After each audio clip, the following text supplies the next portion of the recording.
les États-Unis sont dans une très grande difficulté pour céder. Parce que si les États-Unis cèdent, c'est un coup terrible au prestige de l'OTAN.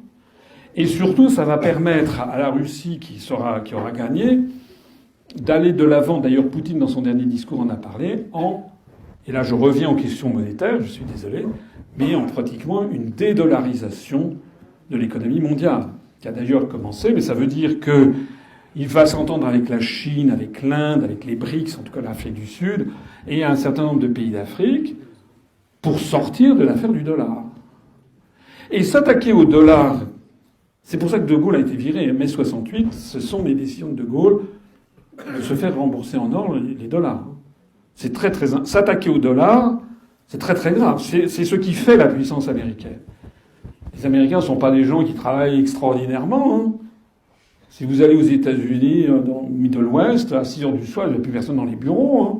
Les gens ils se font un barbecue. Si vous allez en Chine, là ça bosse. Hein. Donc d'où vient la puissance américaine? C'est un truc qui... C'est le dollar. C'est le dollar qui permet depuis 1945 à ce pays d'acheter la planète entière en émettant de la monnaie, puisque c'est la monnaie acceptée partout dans le monde. Sauf que maintenant, ils ont trop tiré sur la corde et que de plus en plus de pays ne veulent plus accepter. Voilà. Et maintenant, là, le problème qu'ont les États-Unis, c'est que il a pu y avoir des pays comme la Libye, comme la France, qui ont essayé d'échapper au privilège dollar. De Gaulle s'est fait gicler avec mai 68, enfin avec les suites. Kadhafi ou Thomas Sankara ont trouvé une mort plus expéditive parce que s'attaquer au dollar, s'attaquer à l'oncle Sam, s'attaquer à ce qui fait sa puissance.